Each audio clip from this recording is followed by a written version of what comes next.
Good day, everyone. So today we're going to tackle the characteristics and varieties of norms. So when we say group norms, these are shared expectations no, and rules that guide the behavior of individuals no, within a group. So basically, these norms will regulate no, interaction, and of course, it aims to establish no cohesion or the willingness of group members. So the first type here is we have descriptive norm, in which no by description it is to describe how most members act, feel, and think. So when we say descriptive, this is a what we call no what we usually do, or the typical behavior within the group.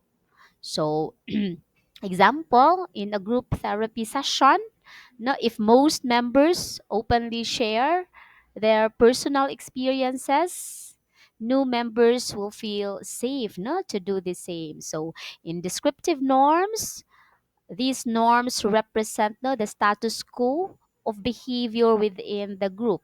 They may not be formally established, but are learned through observation. So, insight here is questions may ask no, you how to identify how behaviors are shaped through modeling or majority or the common behavior observed within a group.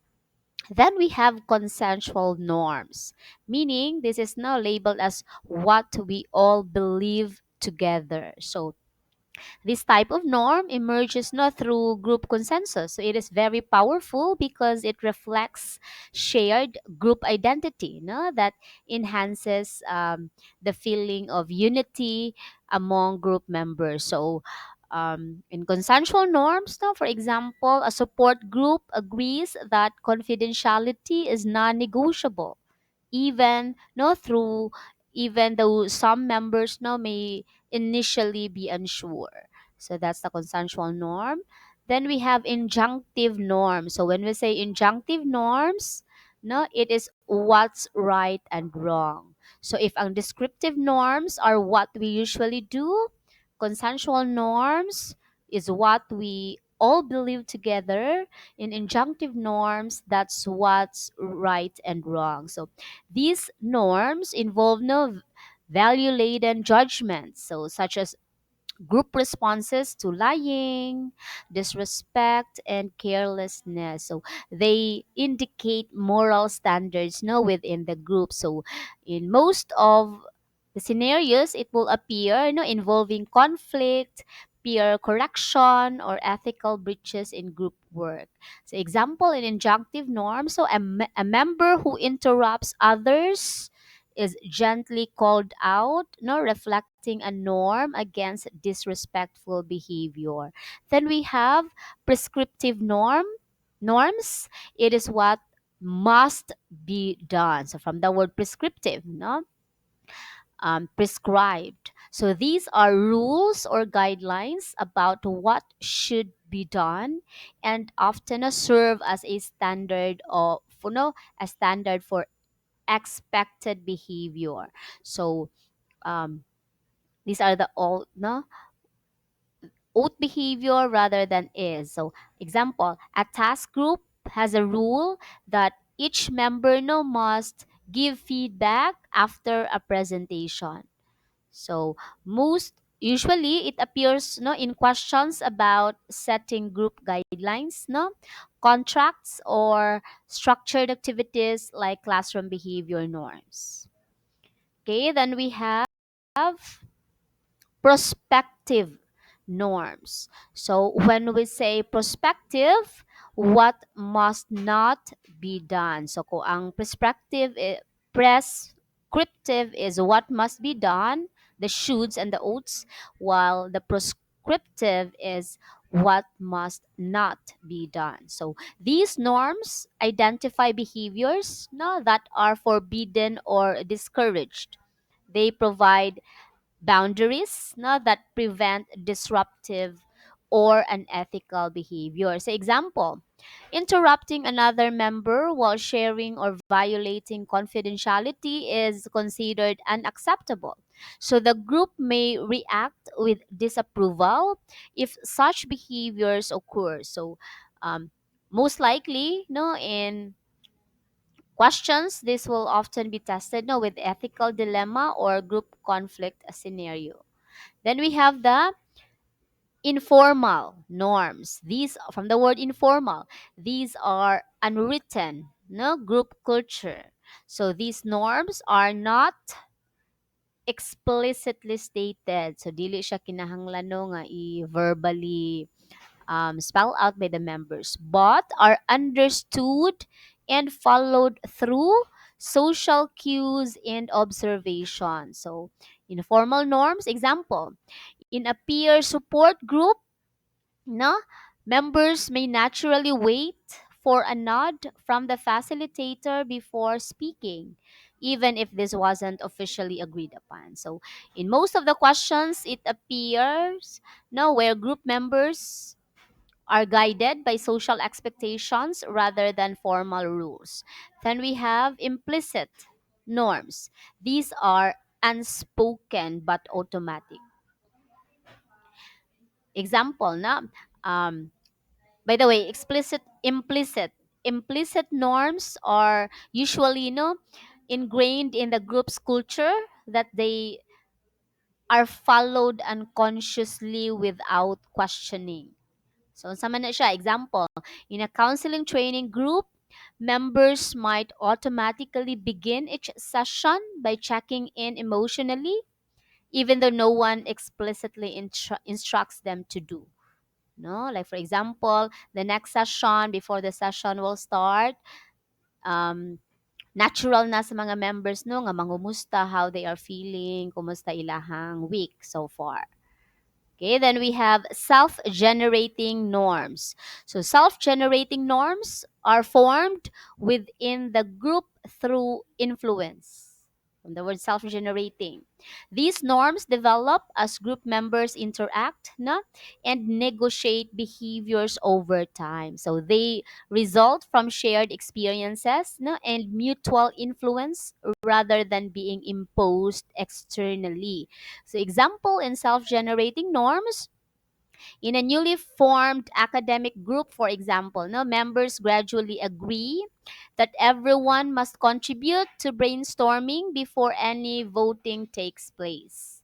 So, most of the questions, no, it appear like um, it appear no, in scenarios involving group development stages or norm setting processes.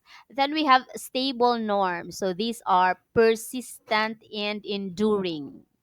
So once these norms are formed, it become no resistant to change. So they are being passed on to new members or um, no they will or they will serve as the basis no for having that group identity. So example of a stable norm, a school peer no meditation group has a long standing norm of beginning each session with a moment of silence. So even new members follow this automatically. So most of the questions in the board exam, it will involve no group tradition, intergenerational norms, no, or organizational culture. So just a quick no run through example of for perspective norms. No, it specifies forbidden behaviors. Like example, no gossiping about members outside the group. For informal, no, these are unwritten but understood. Example, taking turns without a formal rule. Taking turns to share, I mean. With implicit, no, these are followed unconsciously, unspoken rules. For example, avoid no sensitive topics unless the facilitator initiates them. Then for self-generating norms, no, these are formed by group interaction. Like example, no, agreeing to rotate who leads group check-ins. Then stable norms. These are norms that are resistant no, to change and being passed down. Example, no, these are long-standing culture of peer-led evaluation. French and Raven no, in 1959 identified six distinct types of power. No, these explain how leaders influence others. So each type of the power base no, represents a different source of influence. No, a leader or a facilitator can use these to influence no group members' behavior, motivation, and performance. Then now first we have the reward power. Reward power no these na the power to reinforce. So reward, just like the concept of B.F. Skinner, no, reinforcement, the reward and punishment. So um, if a leader, no, the source of his or her influence is on a reward power, then that comes from the ability to provide rewards, recognition, no, whether tangible or intangible.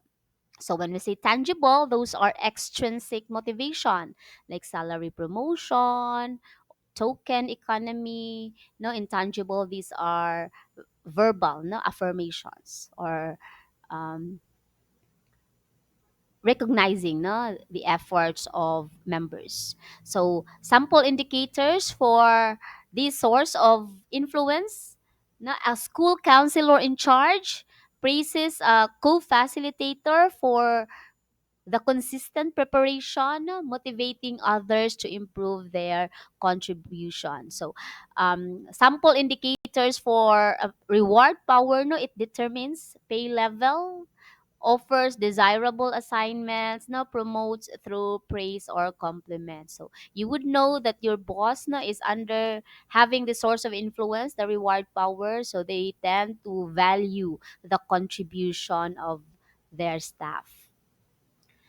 Then we have coercive power, the power to punish. So the capacity to impose consequences or punish non-compliance. Muni ang mga leader that whenever there are um, violations no, of policies, they tend to communicate through releasing a memo, trying to warn. No? Usually, trabaho ni sir sa HR, no? Tend to enforce mga policy nga kung na corresponding um, non-compliance no there is an imposed consequence. So sa may sample indicators kanang suspension, termination of employment, or non-renewal of contracts. Okay, so for example, no, a guidance counselor or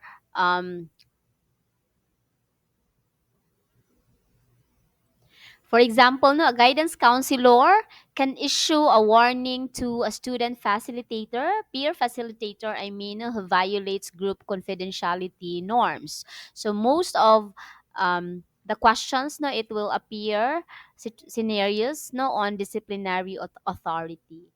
Then we have here the legitimate power, the power of position. So authority here derived from a formal role, no, or position sanctioned by the organization or group.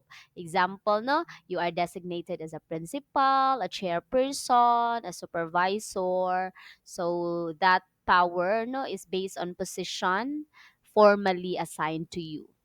Example, a school counselor, no, leading a guidance team has legitimate power to assign roles and set group rules. So most of the questions it will show up no institutional hierarchy and role-based authority. Then we have referent power, the power of respect. So power gained through admiration, no trust in personal attractiveness or personal charisma. So indicators for a referent power, no, leaders are respected, no, they are being liked, considered also as the role model. So example of a referent power, for example, no, a Senior scholar who is admired for resilience and kindness, no, influences junior members to persevere in their studies. So most of the questions, it involves no role modeling, peer influence, and leadership, no, without formal authority. Then we have the expert power. So from the word expert, no, it's based on competence. So this is the power of competence.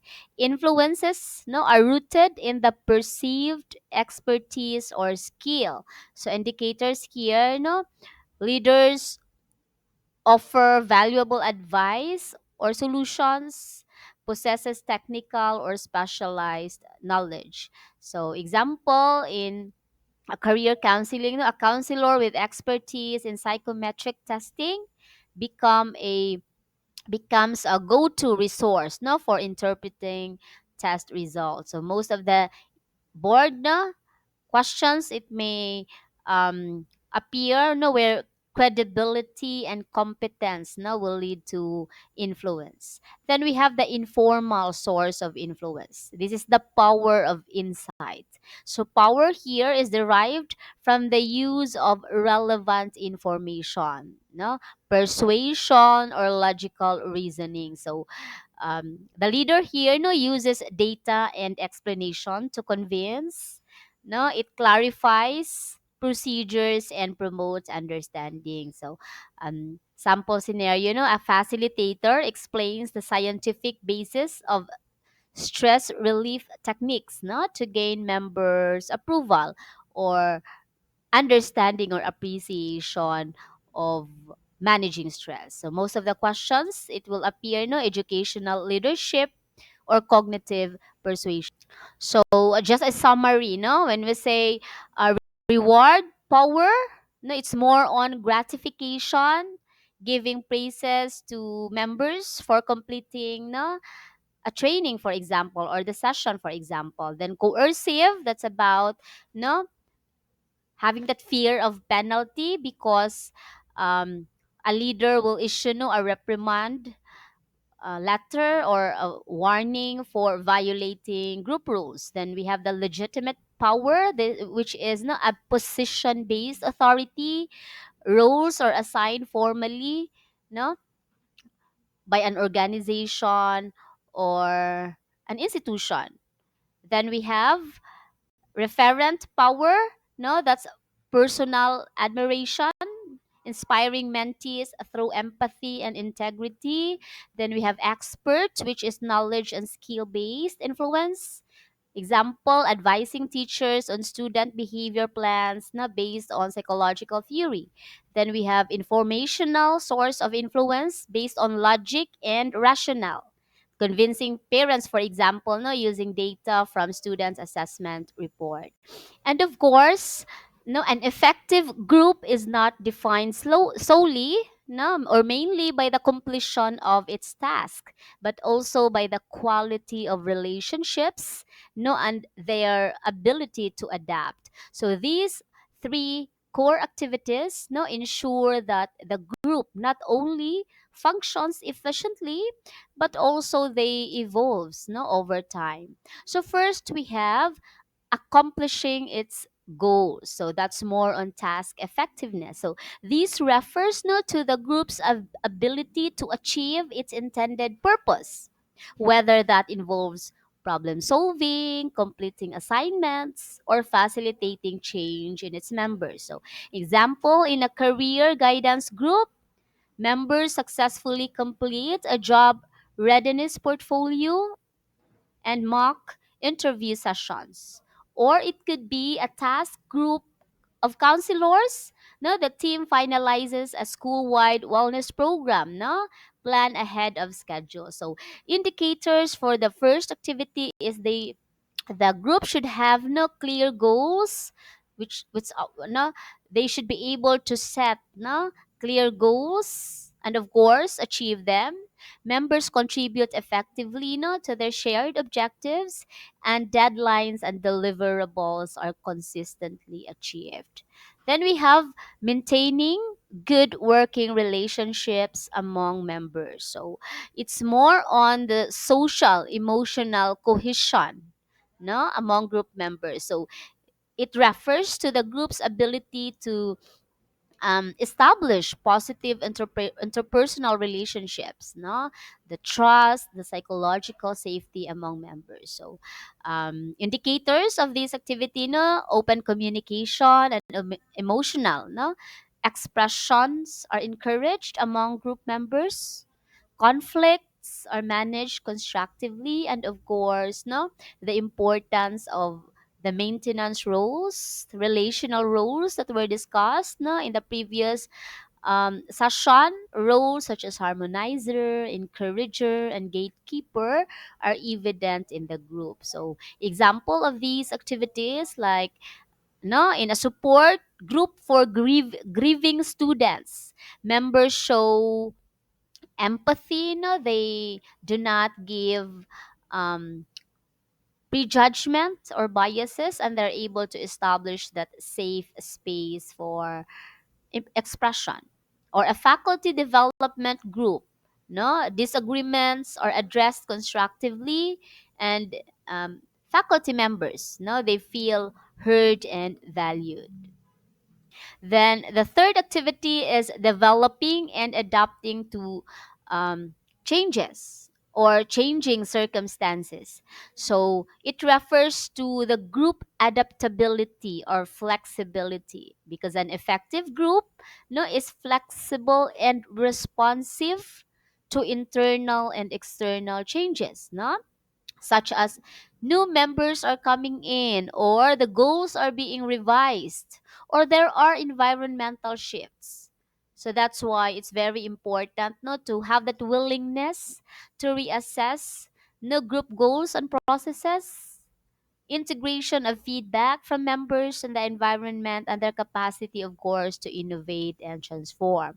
So now, for example, sa counseling team, no, adapt its mental health services for online delivery after the sudden shift to remote learning. So it's the capacity of the organization to somehow um, be responsive to changes. Or example, a group therapy setting, no, evolves its format when young participants join in, no, incorporating multimedia and creative expression activities. Understanding, no, the stages of group development is very essential for effectively facilitating and supporting counseling group or any types of group. So we have here, no, actually, originally, no, it's proposed by Bruce Tuckman in 1965, no. Originally, only four ang stages of group development: the forming, storming, norming, and performing. It was later expanded, no, with Mary Ann Jensen in 1977, no, to include, no, a fifth stage. So after performing, napunan siya og adjourning. So this model is foundational, no, in understanding how group evolves over time, no, and facilitators as well, they can anticipate and address, no, challenges in each phase. So though there are a lot of group um, stages of development, no, that emerged, ang kang Takman and Jansen na is the foundational among group stages of development. Okay, for ato we tackle na, take note na in this presentation, it started with independence. Then as the group session started, within the duration of those session, the members now gain interdependence. So they still they are still independent, but also um, develop interdependence among group members. Then after performing, no, as it progress to adjourning, the members will now return to its independence, no, the full um, independence among, no, with their, I mean, as members progress, no, to adjourning stage, in which it's called the termination of the group, interdependence among group members reduces. Then they somehow go back to being fully independent. Sige. We'll start first with forming. So, when you say forming, others not term this one as orientation phase or pre-affiliation phase. So, the focus of forming, it's more on orientation and dependency. Members here tend to be polite, 'di ba? Kung bago pa ta sa grupo, no, dili pa ta magpakita sa ato ang batasan because we are still observing because there is a great chance that we will be rejected and accepted no by the group. So members in this stage tend to be polite, very cautious no, to what they say, they might offend others, and they also tend to be dependent on the leader for direction. So mao nang orientation and dependency because it's still the start of the group. They still do not know what are the deliverables are. So they will be waiting for the group no to lay down where the group is going. And during forming stage, no, the uncertainty is very high. How do I fit in? No, why are we here? Manisha, these are most of the questions no, that members will ask in each of the group stage. So individual issues during forming stage, no, how do I fit in? Well, the group issues, why are we here? For storming stage, from the word storm, no, it is where conflict may arise, misunderstanding, like what's my role? Or as a group, why are we fighting over who's in charge and who does what? Norming, no, it's what do the others expect me to do? As a group, can we agree on roles and work as a team? Performing, no, how can I best perform my role? Then can we do the job properly? So, um, going back, no, forming is all about no the facilitator role here is being directive, no, clarify the purpose, set goals, and establish initial ground rules. So, for example, if it's a in a guidance setting no in a new peer mentoring group, students are quiet, they are hesitant to share, then the counselor introduces no icebreakers, no energizers to lay down the ground rules to build comfort. So it's all about getting to know in the forming stage. Now, in the storming stage, akong ginaingon ganina, it is where conflict and resistance no arise. So, anhin na no, the emergence of power struggles, clashing of personalities, disagreements about goals and roles.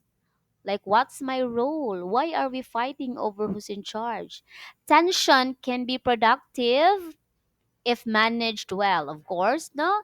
But it becomes destructive if ignored, no? Dili hatagag atensyon. Some teams never move past this stage, no? Mas stuck din sa storming stage. Because it's not kuan man no nga um time bounded that after 4 sessions the group is expected to progress to another stage, so it still depend no on the responses of the group members. So na ay possibility that other groups will be stuck in the storming stage. That's why the facilitator's role here no is to remain accessible but directive. The um, facilitator will or the leader no will help mediate conflicts and encourage constructive confrontation. So example, in a guidance committee, two student leaders argue over leadership style. So the counselor helps the team reframe the disagreements around shared goals. Then we have the norming. It is where the group started to cooperate and have that sense of oneness or cooperation and cohesion are established during this stage. So members here resolve conflicts and agree on group norms and roles. No, they tend to grow with shared commitments like can we agree on roles and work as a team. trust and cohesion increase. Now, of course, though there are times or occasional tension may still arise. So the facilitator's role here is no to transition from being directive to participative.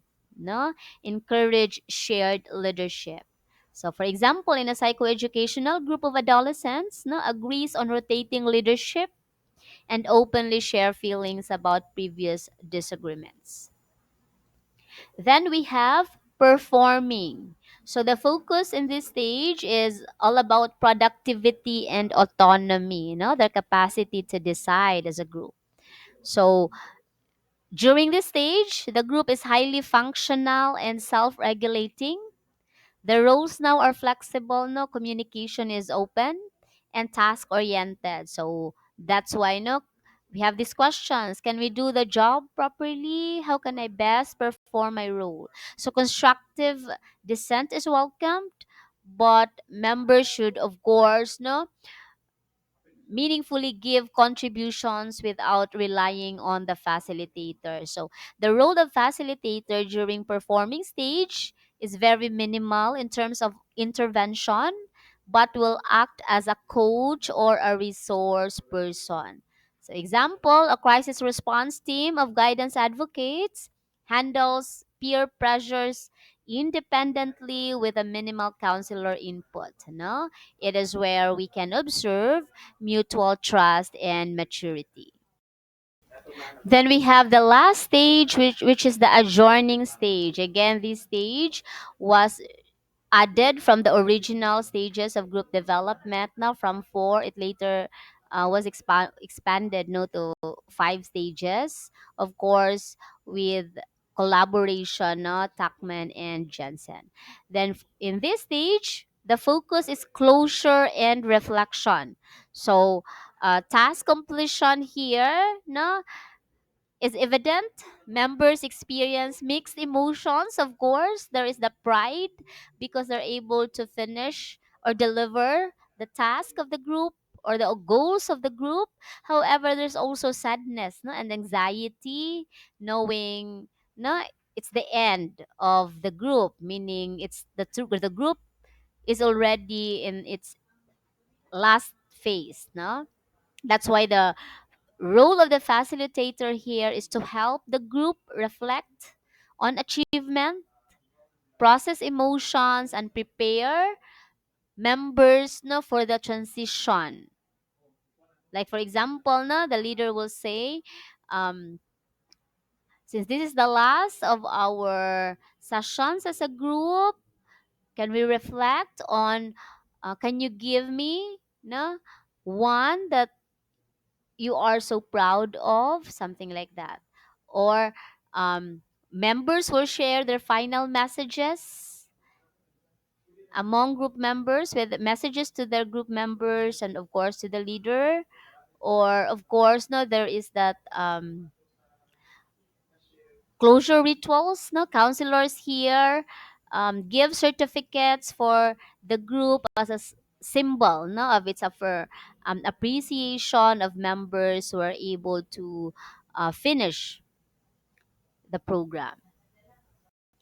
Timothy Biggs proposed a stage of renorming after forming stage. So he emphasized that a team performance does not immediately transition to storming. Instead, there is the gradual improvement phase, where early leader interference may suppress natural group development. So, in the renorming stage, as theorized by Timothy Biggs, it emphasizes the transition zone between forming and storming. So, kung si Tuckman and Johnson had this forming stage after storming, gibutangan sa tunga ni Timothy Biggs og another stage he termed as renorming. So it highlights the risk of over managing, no? Encourages active engagement during storming rather than avoidance. Example, in a student-led mental health initiative, no, a faculty member insists on smoothing every disagreement. So na ay consistent no or persistent interference of the leader, he's the faculty member. As a result, the group avoids addressing underlying conflicts, remaining in a not so authentic state of establishing norms, because though they never really reach no full performance because of the over emphasizing of the leader no to mediate. So na ahat no ang mga um, group members to come into agreement.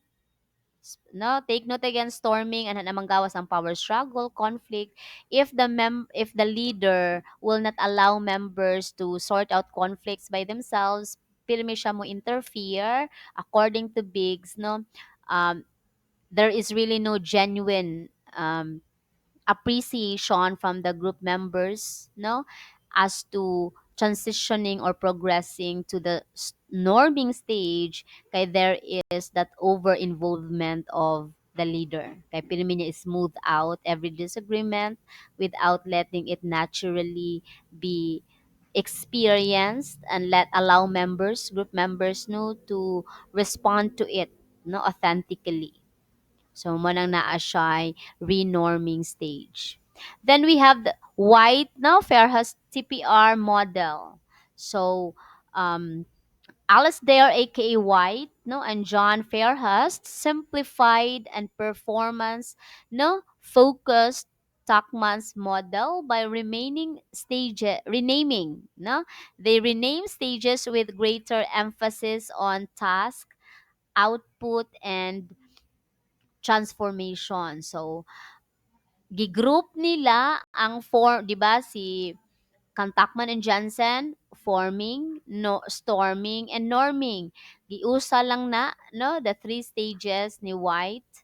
The TPR model, gikausa lang siya, iya siyang gitermed as the transforming, no, or the initial performance stage. Then, naa siya performing stage, no, operationalized as the reforming phase. So in here, ang performing phase ni White for the TPR model, no, gitawag niya reforming phase. So this model integrates no performance psychology, no, about comfort zone no theory and coping cycle. So na shorten ang stages of development with this model. Example no, um, in the board exam, most of the questions might no reflect in scenarios that is um, more on organizational development, no advanced team maturity. So just take note of the terminology shifts that are used by theorists, no. It was shortened already in the TPR model. Tulo na lang, duha na lang siya, no, the transforming and the reforming phase. So, example in the TPR model, no, a counseling team progresses from initial bonding, which is transforming. Ang transforming again, it composed of three stages if we have to refer it to Tuckman's development stage, which is the forming, storming, and norming. Then it progresses to full autonomy and collaborative innovation, which the TPR model, no, termed as reforming. So, ang reforming is what Tuckman termed as performing. So, that is based no on their the theorist perspective on how the group evolves.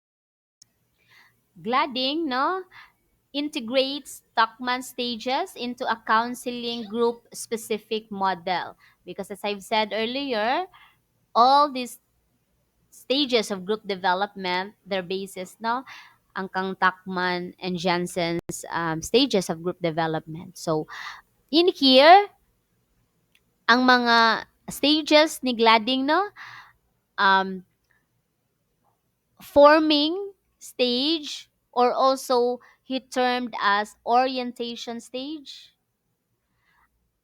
Ang kanglading is that iyang gimerge ang storming to and norming to transition. So, four stages ang kanglading, ang katong kan CPR model ganin natulura.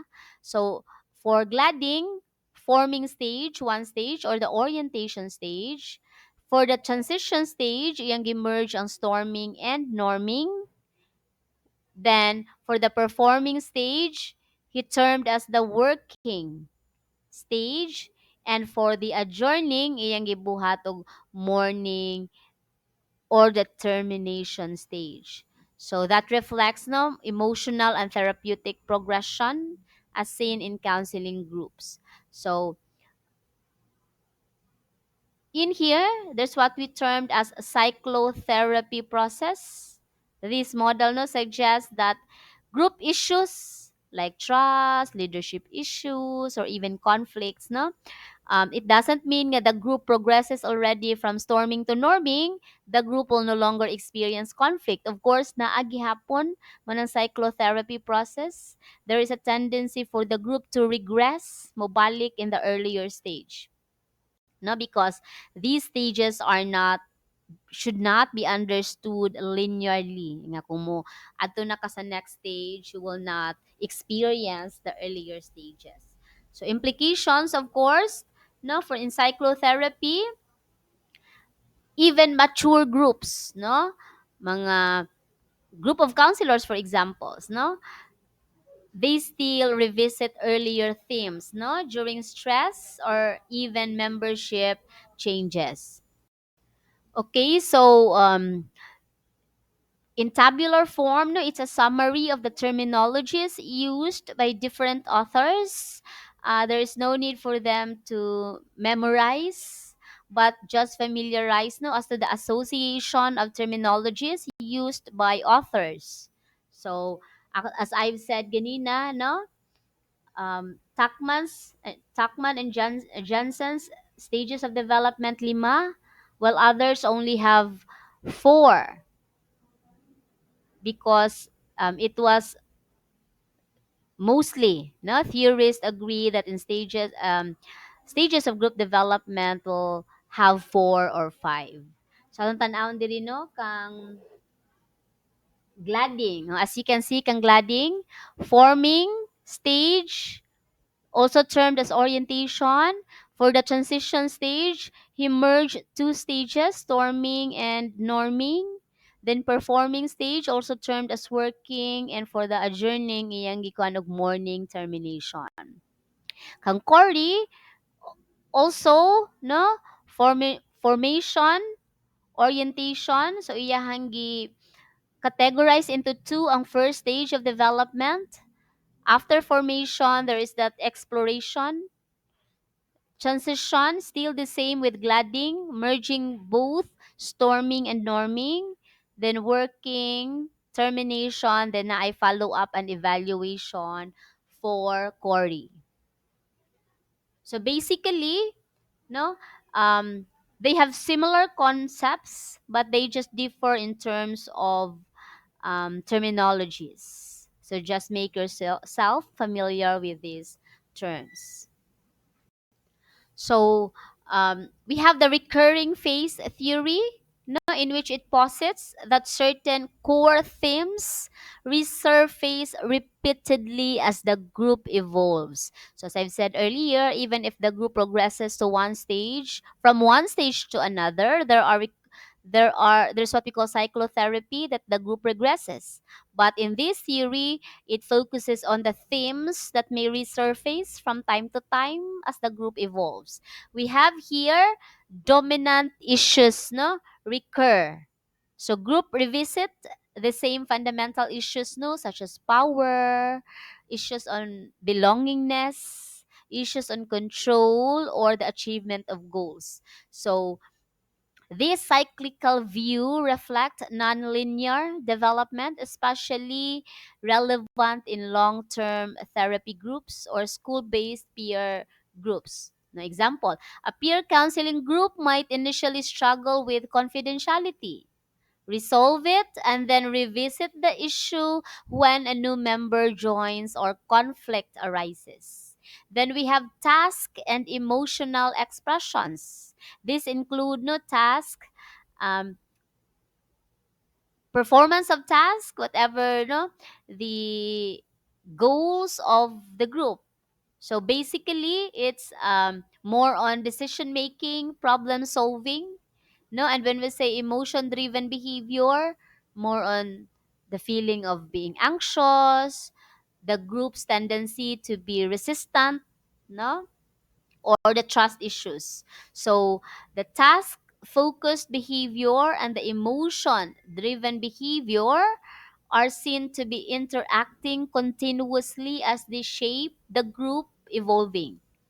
So example, in a career coaching group, no, when members prepare for mock interviews, no, for instance, the mock interview is a task driven behavior.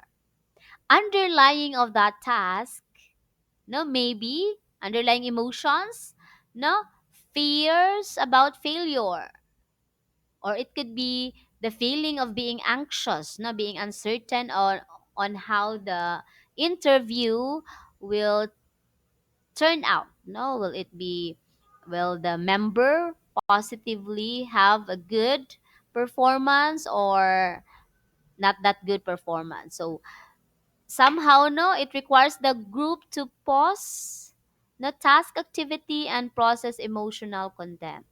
Then we have affection, inclusion, and control. This actually adapted, no, from Scott's fundamental interpersonal relations orientation, the FIRO theory, FIRO, no, in which recurring themes in group dynamics, we have inclusion issues like, do I belong in this group? Do I gain social support? Well, the control here issues is who leads, no, there is a power struggle. Well, affection is, are we emotionally safe, no, together as a group? So example, a new member in a group, grief, no, group, for example, my test boundaries. Boundaries is all about control, no? Seek validation, that's more on affection, and question their place. Am I part of the group? No? The inclusion issue. This triad, no, is essential in understanding relational shifts, no, in the therapeutic process. Then we have, no, the basic assumption theory of Wilfred Bion. So the depend, pair, flight, or fight. So um, these are actually primitive, no, unconscious defense mechanisms when members experience pressure. So means we say depend, no, that's dependency. The group members have the tendency to be over reliant, magsalig sa leader. Then when we say pairing, that's about forming alliances or subgroups that will make, no, um it steers, no, uncertainty among group members, namely faction. Then when we say flight, the group members have the tendency to have that sense of withdrawal or avoidance, while fight is the, no, overt conflict or defiance. So these are, no, the unconscious defense mechanisms according to Wilfred Bion, in his basic assumption theory. So learning, Kurt Lewin again coined the term group dynamics. So as we have discussed in the previous session, group dynamics focused on the social influences among group members, no, as they interact with each other. So um, in counseling, it's very important, no, to recognize peer influence, no, the group cohesion and the norm development, as it helps, no, facilitator guide the group toward growth. So it's very important to um, as well emphasize in group dynamics, no, understanding one's life space, no, and of course now being able to um, influence group members in the context of processes, not just the content on um, what is to learn, but how to learn. No, that's in group dynamics. So experiential learning, it is a process, no, by which members develop new knowledge, no, attitude or skills from direct experience, meaning they are engaged, no, in activities rather than passive transmission of information. Just like what we are doing now, it's a one-way communication. It's not an experiential learning, but you are, no, a passive listener. So in experiential learning, it reflects the belief that learning is best when, no, doing is involved. And of course, this approach is deeply rooted, no, in the constructivist and humanistic psychology that is more on self-awareness and empowerment. So these are the steps, no, in experiential learning.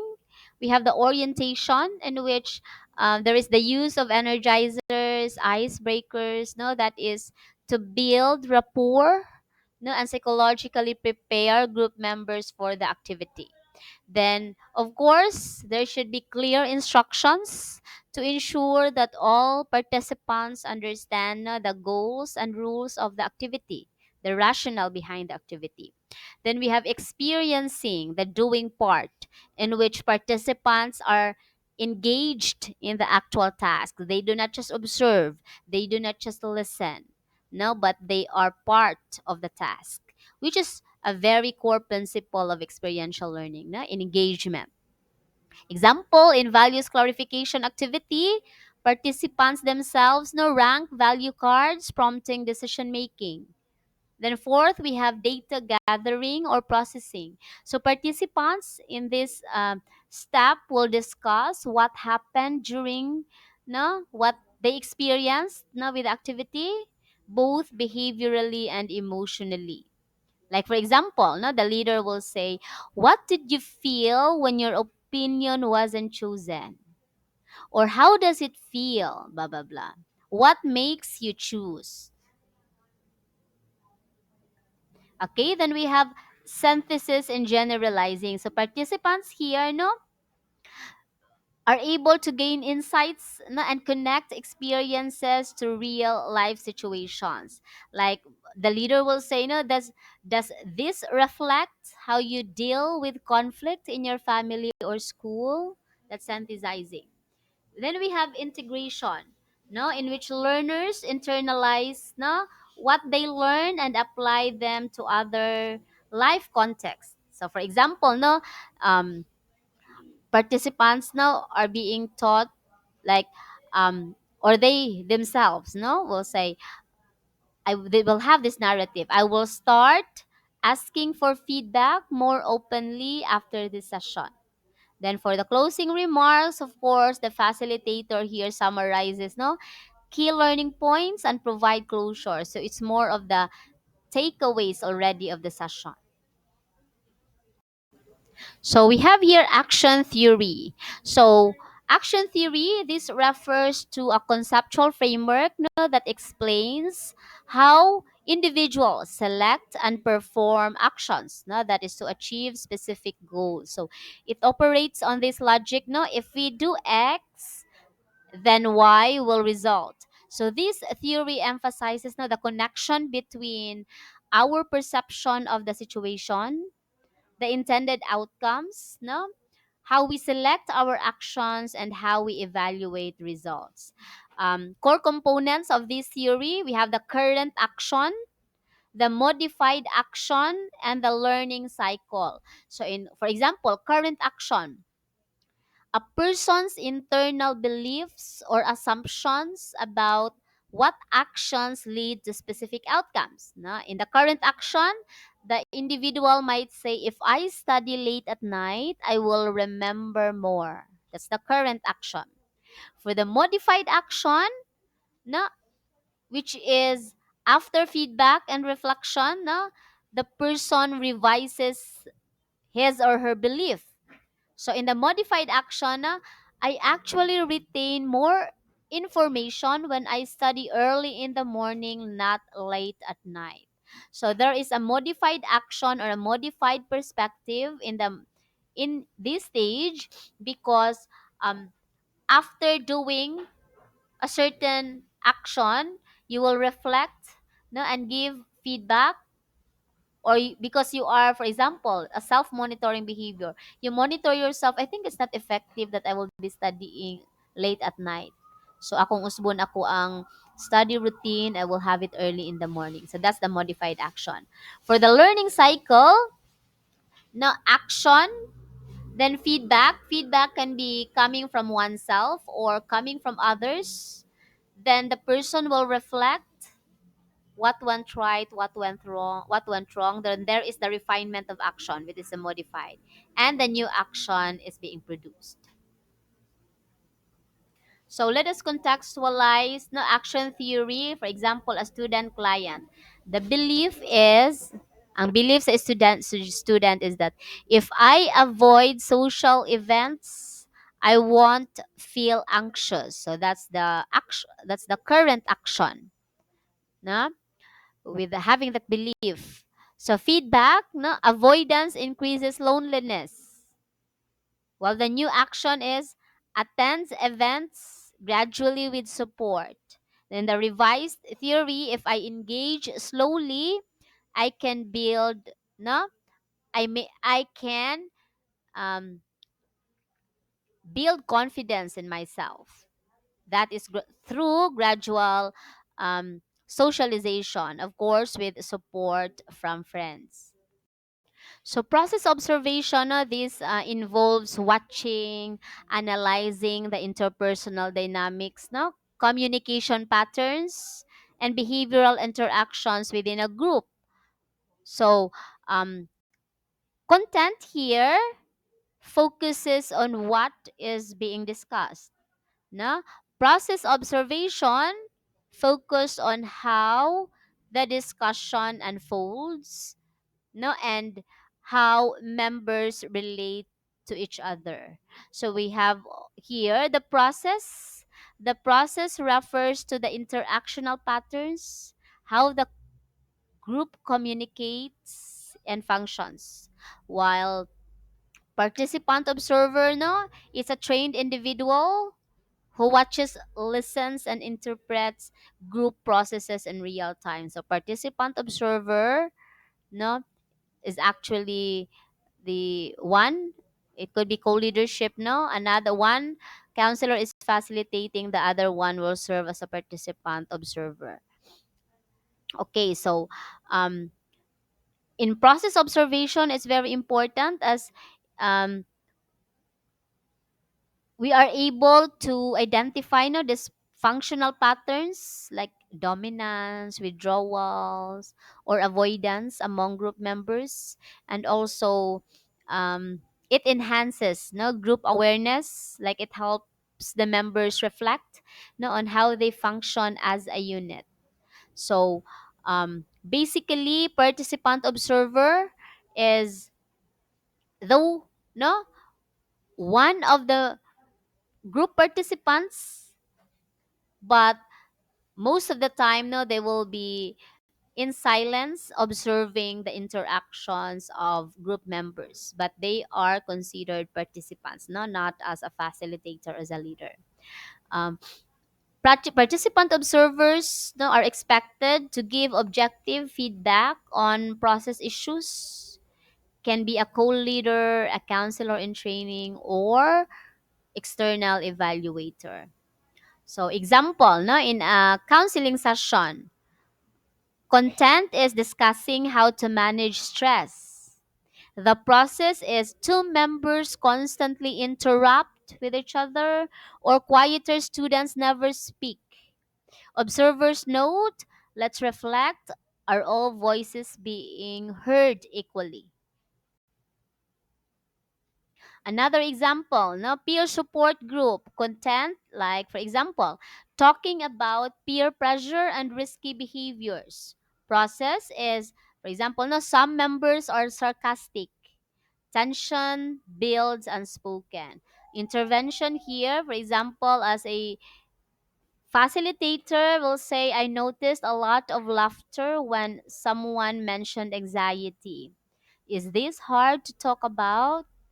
So, process no observation sharpens the counselor's ability to see no beyond words. It is essential to understand group behavior no in terms of how cohesive they are, or are they able were they able to manage constructively conflict, because it's also very important, again, as I've emphasized a while ago, that as participant observer who is a co-leader needs to have objective insight no without being disruptive with the flow of the discussion.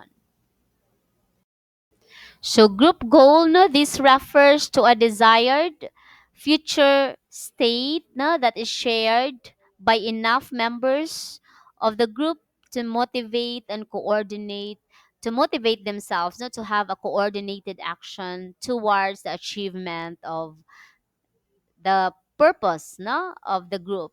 So it's very important that in group goal, no, there is a common vision, there is a oneness, no, a sense of unity and direction, no, and of course, there it we encourage, no, in the group goal, it encourages emotional investment and shared responsibility, no, as they are working towards their goal.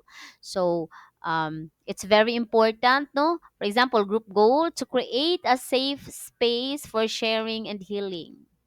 So this goal binds members no to be emotionally open, and of course be actively participating in the activity. There's also what we term as operational goals, no? Um, Operational goals, no? Goals are clear, identifiable steps and measurable outcomes. So these are specific, no, achievable steps. Example of an operational goal, no? Complete 3 self-awareness exercises by the end of the session. While the non-operational goals, no, it's more on abstract, no, thinking. It lacks the specific steps no or indicators for the completion no of what was being said. So examples, a non-operational goal: enhance self-esteem among members, meaning there is no evidence steps as to how to enhance. No, it's not measurable, it's very generic. Unlike in the operational goal, it's very not the smart, specific, measurable, attainable. In group counseling, operational goals now are crucial as it somehow structure the session, especially no, in evaluating progress. We need to be very objective and specific as to how to evaluate the progress of the group. And of course, it enhances accountability. So non-operational goals now may guide the vision, but must be broken down into smaller operational objectives to ensure clarity, because again, non-operational no goals are very abstract. How can we measure at the end of the session or the training sessions no if the goals set no are being achieved? Then we have the level of aspiration. So this refers no, to the expectations that we set for ourselves. This includes no, goal setting based on our previous experience and our perceived ability. So um, it's actually a compromise between ideal and realistic expectations. So we have the tendency, know that when we experience success, we have higher future goals, and if we experience failure, we tend to adjust no our future goals lower. So example, a student aiming to graduate with honors, that's the ideal goal. Adjust this to a passing, no, with good grades after failing two major subjects. So if the student later improves, this aspiration level may rise again. Okay? So this is very useful, no, in counseling, especially for counselor to understand no level of motivation and resilience among members, and as well it encourage clients to challenge attainable goals. Setting effective goals no is very important for group success no, as it direct members no, and as well as guide members in terms of their commitment to the achievement of the purpose of the group. So it prioritizes no, it helps the group to work towards no, a shared vision, prioritize needs, and also they're able to maximize time and resources. So there are two process no, commonly there are two common methods na used to somehow um, set goals for the group. First is we have the survey feedback method. So this method includes the leader or facilitator conduct interviews or survey with individual group members. So the purpose of having the survey is to collect data no, what are their perceived priorities no, what are the needs no, of the members, and as well they're able to identify no, their goals individually or their goals as a group.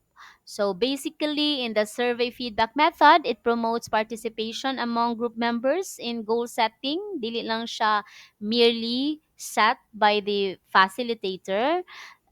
It also encourage honest feedback no, in a non-threatening format, dili man siya anxiously stimulating, because they are not to orally or verbally presented in the group, but they are just to discreetly have their input no, through a survey form, or in an interview it's one-on-one no, it's not in an open larger, it will they will not open it up no, as a group.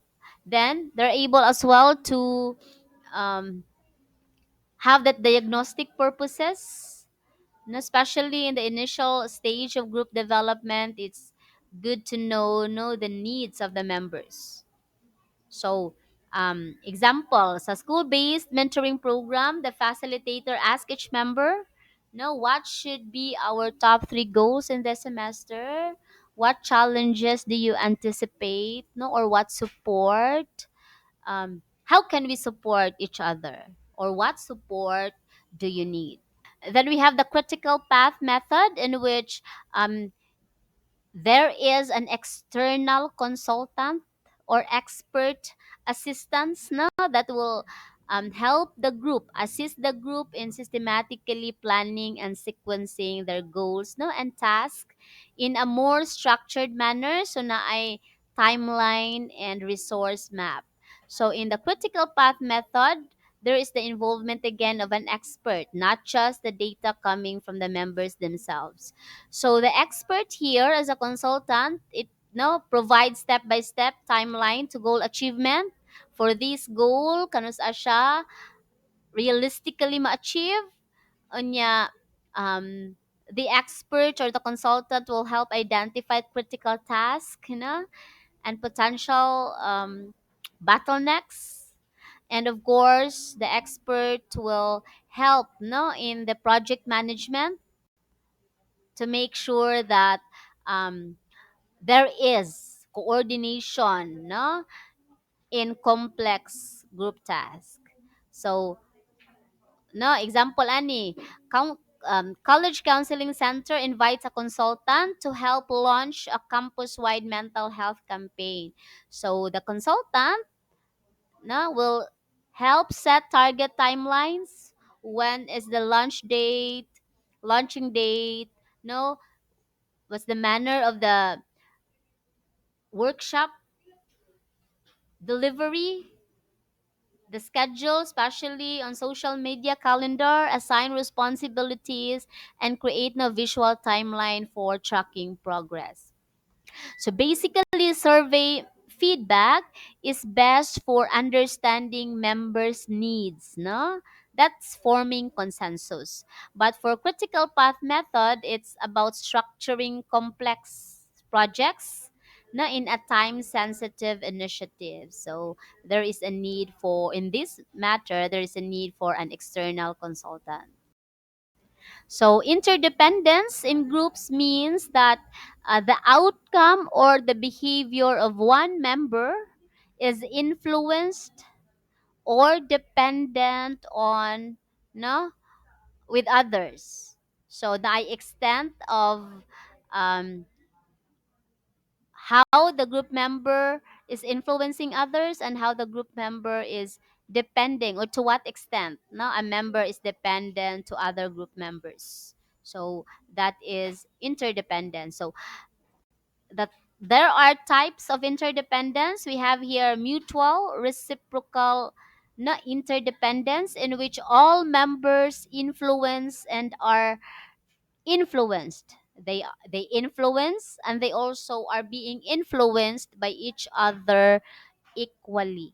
Okay, example, a peer counseling group where all members share and listen in taking turns. Then we have here no the unilateral interdependence, in which no as represented in this photo, one member, example, no, the leader, influences others without being influenced back. So, a teacher, for example, dictating classroom rules with no feedback. So, it's a one way communication. No? While the reciprocal unequal interdependence, in which the influence flows in both direction, no? One member, pero yeah, both directions siya because it's reciprocal, but one member has more power. So there is a sense of um, dominating source of influence here, no? It's unequal. Example, no, a group leader consulting members but still making the final decision. Then we have the sequential interdependence, no? Influence is passed on along like a chain, no? Example ani, mentoring system where senior mentors train junior mentors, and these junior mentors will in return train freshmen. Social interdependence now occurs when individuals' outcomes are affected by each other's actions. So there are two types of social interdependence. We have here positive interdependence, which also termed as cooperative, or negative interdependence, which is also be focusing on being competitive. So when group members have positive interdependence, no success of one benefits others. For example, no a group project where all must contribute to succeed. No, it promotes shared goals and collaboration. But for negative interdependence, where there is competitiveness among group members, success of one hinders others to succeed. Example, no, it can lead to, for example, competing for class valedictorian. This it can lead group members no to have that sense of rivalry or self protection behavior. Effective group communication. No? Effective group functioning is supported, or it will also be hindered by how communication flows within the group. So there are three types of communication. First, we have here one-way communication, no, in which the leader gives instructions and members are passive recipients. Most of the time, it's directive and coercive. No feedback is allowed. Example, military commands or rigid school announcements. Like you receive a memorandum, no? It's a directive from the administration. That's a one-way form of communication. Then we have one-way communication with feedback. In here, the leader initiates, no? But members can respond. No, they can raise questions or they can give feedback. So, in one-way communication with feedback, no, it somehow promotes members to have that sense of participation. So, example, no, a principal might be giving instructions to faculty members, and the faculty members, no, are given the opportunity to give their feedback. No, it can be feedback can be given in person, verbally, or through surveys. So, while the two-way communication, it is a reciprocal, there is an exchange, no, a reciprocal process where all members engage in giving no, in giving and receiving information. So for example, like group therapy session or peer group support, in which, no, members have will be interacting with each other, sharing their experiences, no, um, in rounds, or they will be taking turns to somehow facilitate, no, the group. So in two-way communication, there is an equal, no, participation, especially in the flow of communication. So most of the time it promotes understanding, no, there's a sense of empathy because members here feel being heard. So one-way communication, na, is best for announcement and emergencies. Like uh, for the one-way communication with feedback, it's best for instructional settings or training. And the two-way communication is best for counseling groups, no, or consensus, or like um, team building activities. Measures of individual and group processes now help counselors assess how effectively members interact, no, and progress within a group setting. So one key method is observation. No? In observation, it assesses group processes, no, like watching, recording the behavior and interaction of individuals within a group. So it can be overt observation.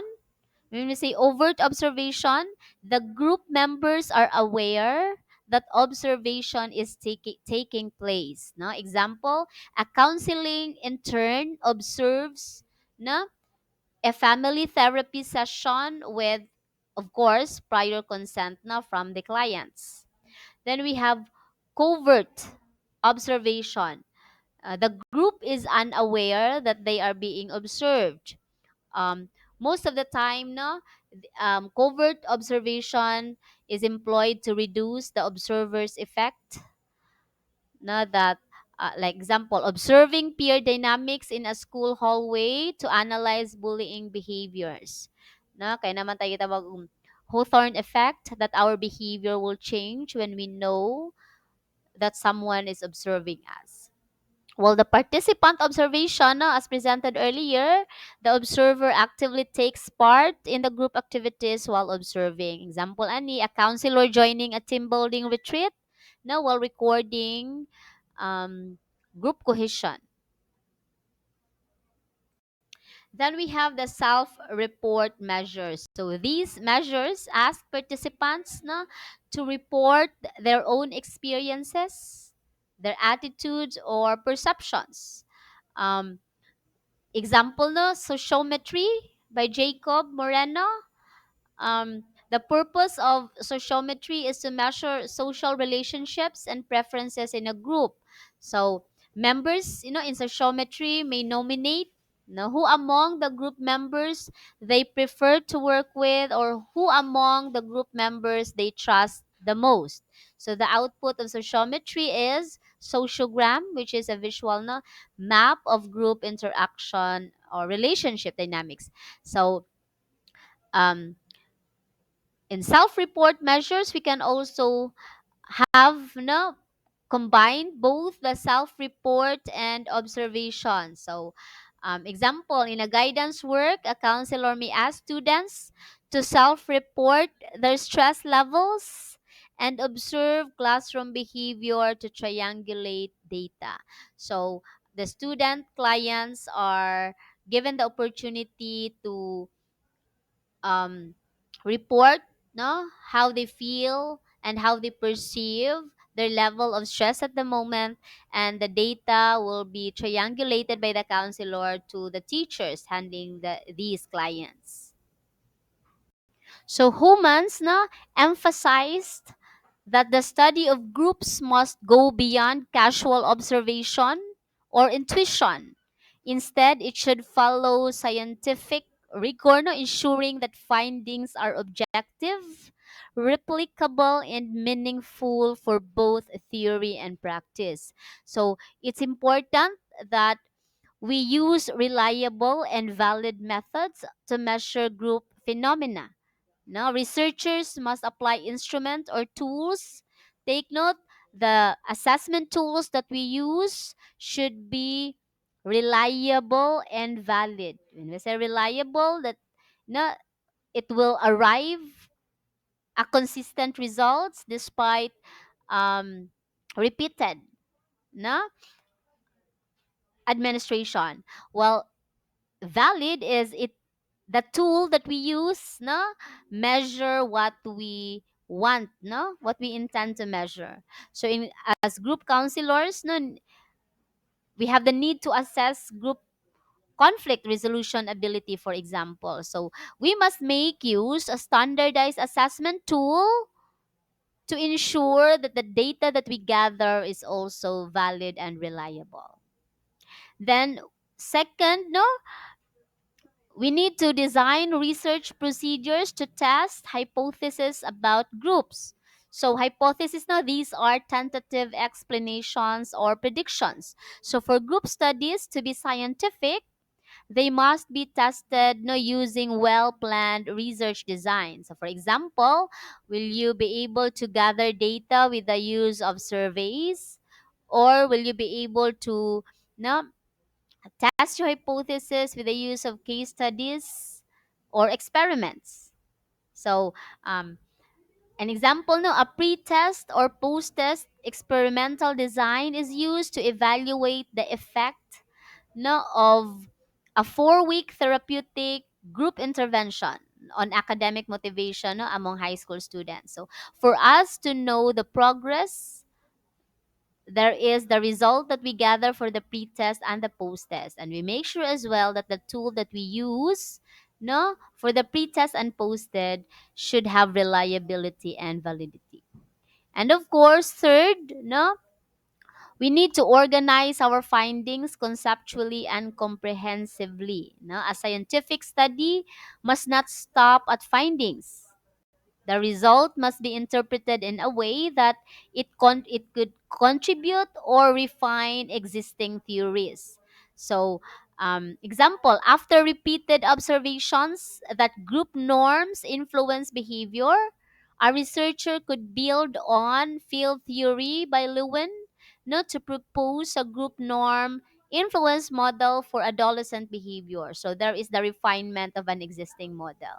So for us to easily remember these three critical requirements of a scientific approach to the study of groups, we have these mnemonics, MHT: measure, hypothesize, and theorize.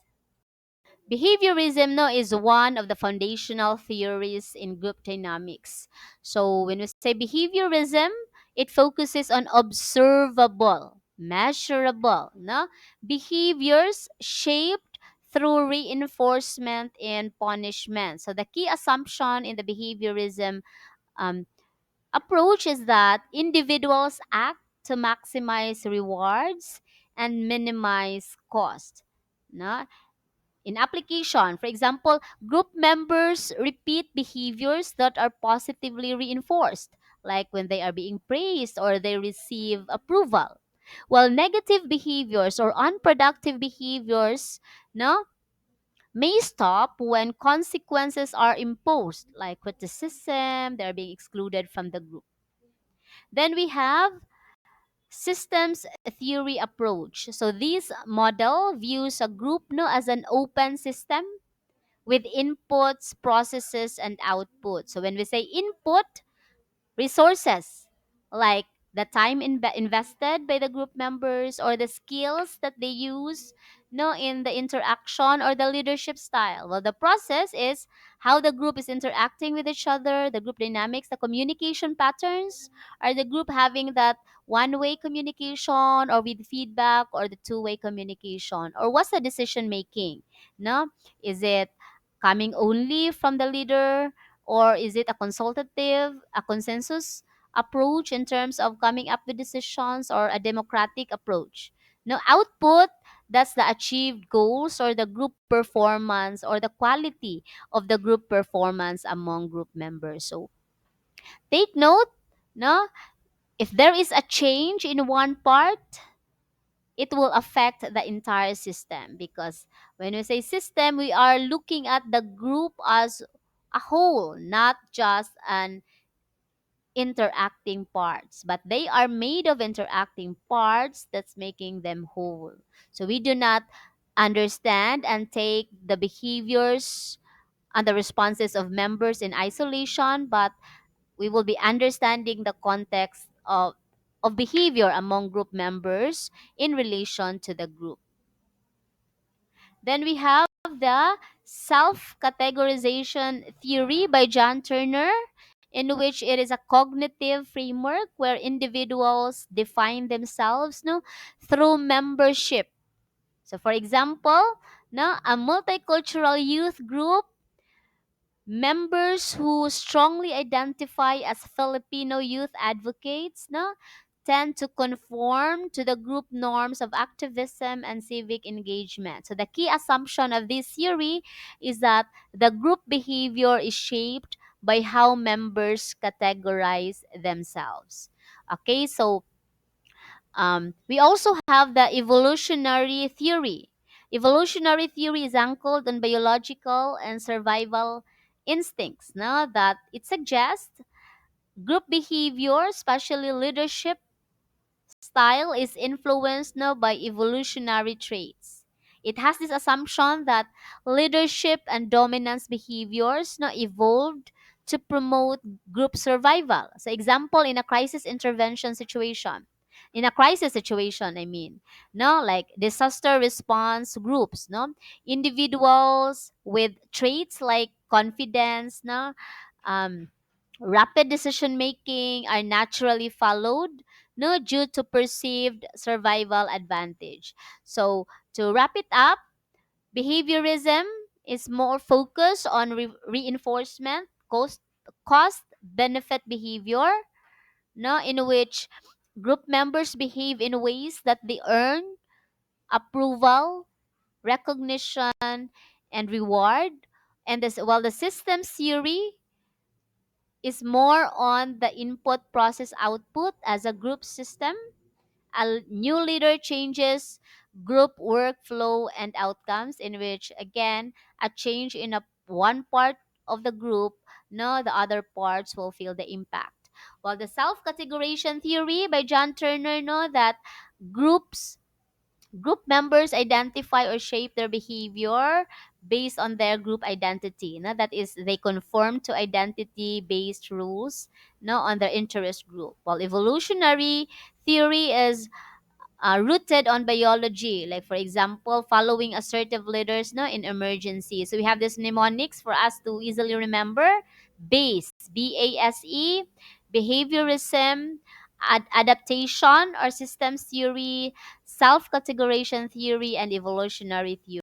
So family group consultation, no, it is a teaching learning model that utilizes small group settings, no, to facilitate behavioral change in an individual. So this approach recognizes the influence of the family system or peer group, no, to individual values and decisions.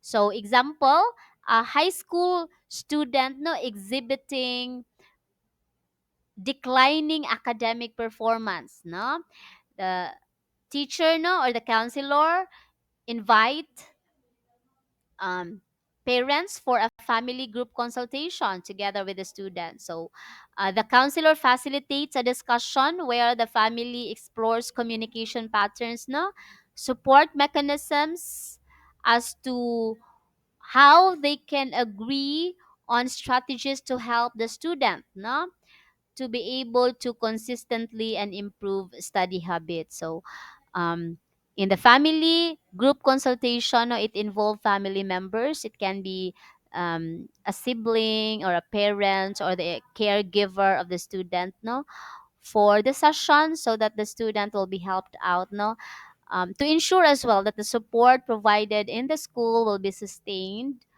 at home.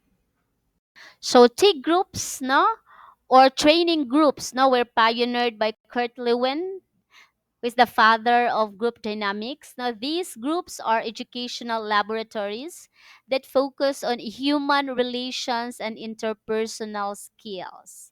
So, um, the interpersonal skill development here is unstructured, no? However, it's feedback rich environment because the primary goal, no, is to for T groups is to increase self-awareness and of course enhance their interpersonal skills while being also sensitive, no, to the needs, especially the feelings of others. So learning here in T groups are experiential by nature and unstructured format in terms of participant interaction. So T groups are used in corporate settings, no, to develop a unity among employees, especially that participants will reflect their communication styles and leadership tendencies, no, of course with feedback from peers. Sensitivity groups, no, it is a small group experiences. It's actually a subset, no, of T group that somehow emphasizes intrapersonal and interpersonal growth. So, example, no, a group of counseling students attend a sensitivity group to develop empathetic listening and emotional regulation, no, through guided reflection and open sharing. So, sensitivity group, no, is just like it's actually under the training group, but it's more on small group interactions, the very purpose of which, no, is to enhance, no, personal adequacy in terms of building relationships and being able to have that capacity to empathize, no, and to accept others unconditionally. When we say unconditionally, you do not have prejudgment, no, you do not have biases, but you're able to respect, no, for who they are. So it's all about as well um, being aware, no, of the emotional responses of the co-members, while the encounter group, it's more on a therapeutically, no, inclined version of T groups. So if sensitivity is just, no, um, duplicate or mirrors the nature of T groups, because T groups more focused on interpersonal and intrapersonal enhancement, especially for enhancing our capacity to relate with others.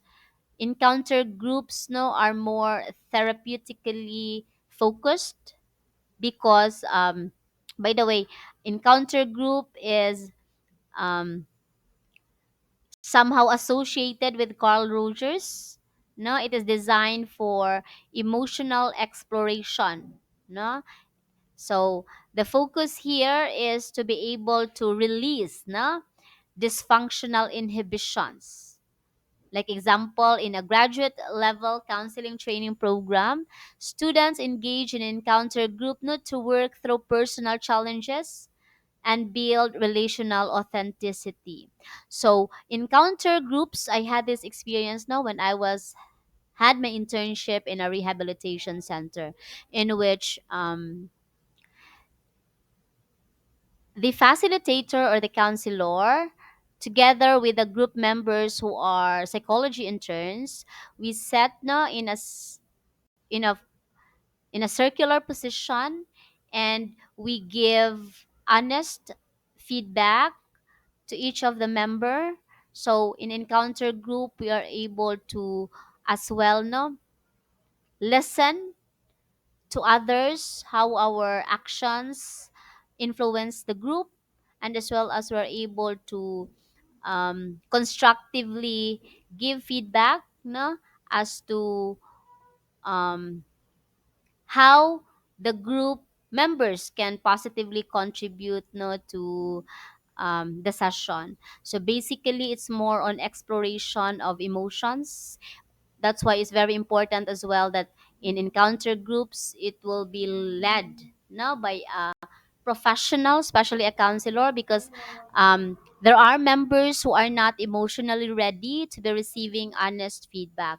It might create conflict or tension within the session. So that's why it should be facilitated and processed well, no? Especially if negative emotions arise. While the marathon group, from the word marathon, it consists or it involves longer duration. No, it's actually the same with with sensitive with encounter group. I mean, it's such that the duration is much longer. No, 24 hours to 48 hours. No, just like for example, a 3 day retreat no or recollection.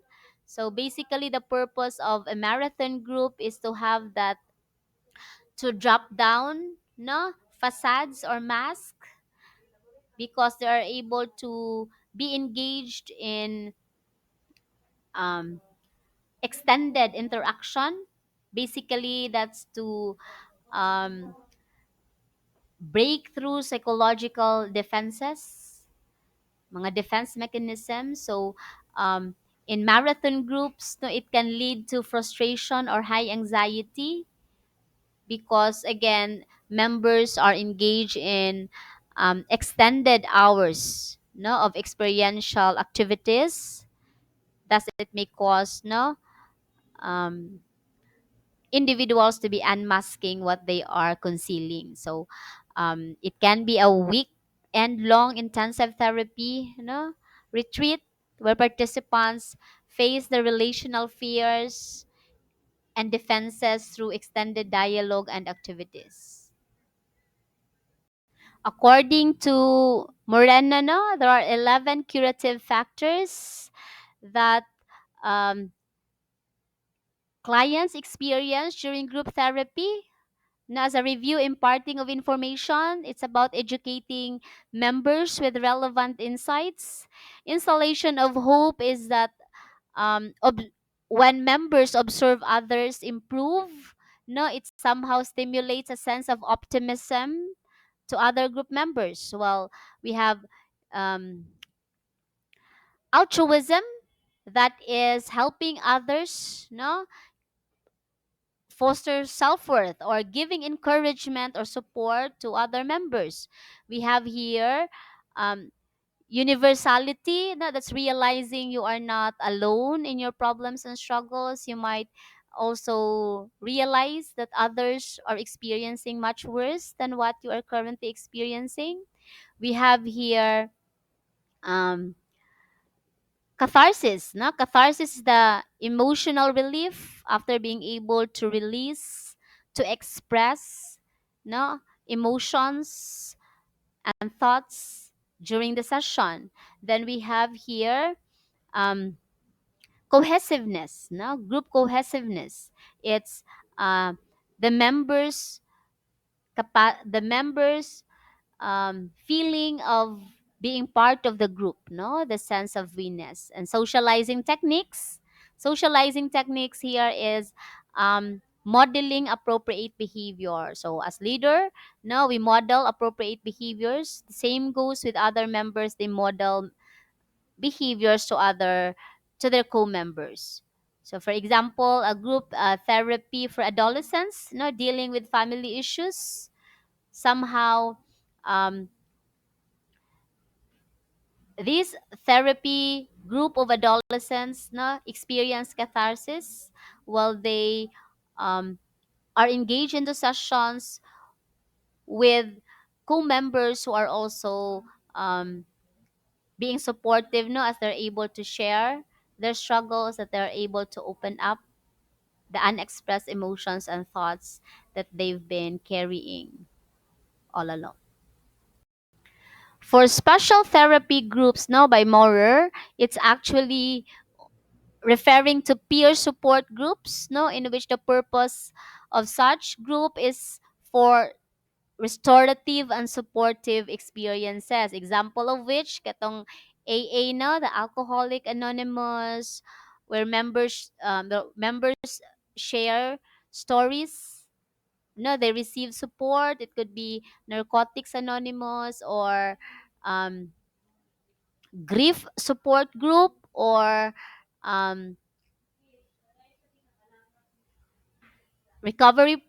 critical illness recovery program. So they are of special interest because groups are formed based on their shared struggles. No, they are forming that common identity, no, in which member it's a peer led group. No, that's the self support group, I mean.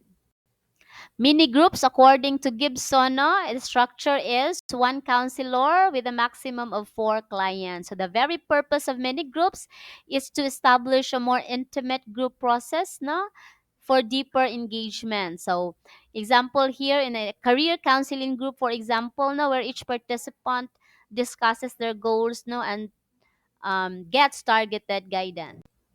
So the inclusion exclusion continuum, no, explains how individuals are treated in group contexts, no, ranging from complete acceptance to total rejection. So understanding this continuum will help counselors, no, monitor social climate, no, within the group, and somehow intervene when inclusion or exclusion already affect, no, the well-being of group members as well as group cohesion. So we have here the maximum inclusion, in which, no, the group actively seeks out and recruit the individuals to join. So example, a peer support group for new teachers reaches out to a colleague who just transferred, inviting them to join the group chat, no, and weekly debrief session. Then we have the active inclusion. The group is warm and welcoming when the person joins, but didn't necessarily seek them out. So, for example, a student joins a study group after asking, and the group enthusiastically includes them in conversation and activities. So, in maximum inclusion, no, there is the initiative of the group, no, to reach out a certain member to be part of the group. While the active inclusion is that the new member is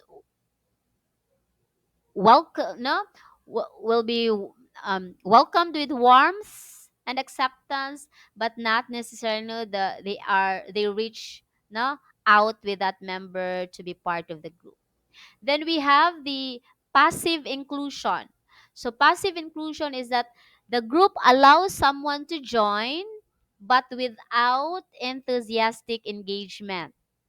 Example, a person sits in a support group, and while no one stops them, no one makes an effort to engage them either. Then we have ambivalence.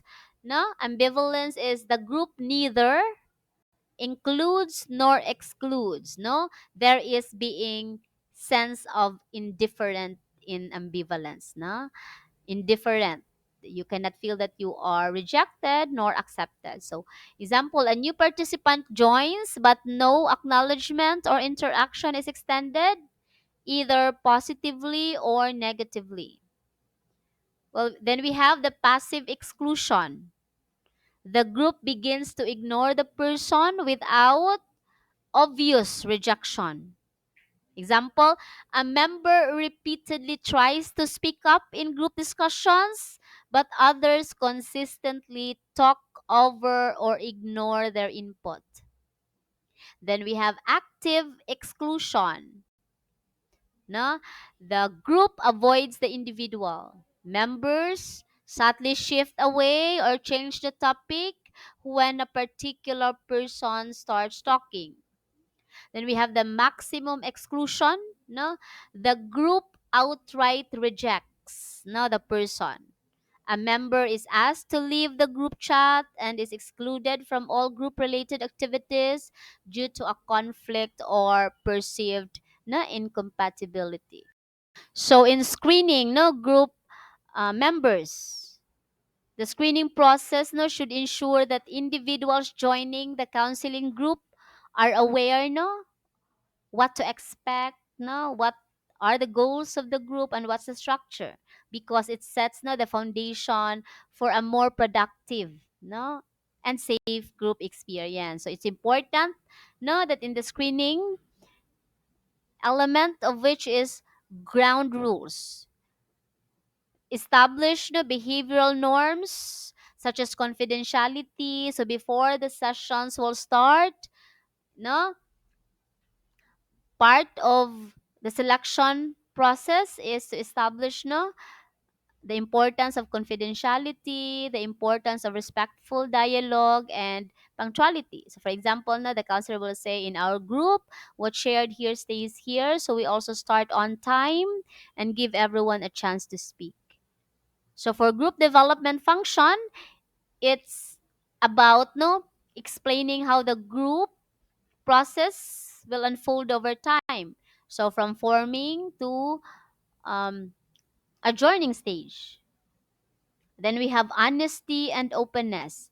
It's very important that group members will have to um, encourage others and of course themselves being authentic, and also respect personal boundaries. And take note, um, in selecting group members, it's also very important to um, identify who will be best suited for a group work, because it's possible that a member is interested to join in a group but that member is not suited for a group session. So um, those members who can work well with others, like for example, it's just about interpersonal relations concerns, but if the person is already manifesting a typical behavior, like the person is already not in touch with reality or has a hostile um, tendencies, no uncontrollable aggression, so that um, tendency will not be best suited to group work, as there might be tensions, there might be conflicts within group sessions, and that person cannot productively handle disagreements. So they are best suited for individual counseling rather than group counseling. And of course it's very important that in a screening process, um, we're able to manage expectations and discomfort. So we need to normalize frustrations, conflicts, and setbacks, so that um, it's actually a learning opportunity for us when triggered, during our upset times, that we see opportunity to gain insight, and reflection. So basically, duration and commitment as well will be outlined, how long the group will meet, and the importance of consistent attendance. So it's very important that when we screen group members, we need to gauge readiness. We need to also manage risk. Who among the applicants unfit for group composition? No, to ensure that group members are emotionally and cognitively prepared, no, for the group sessions.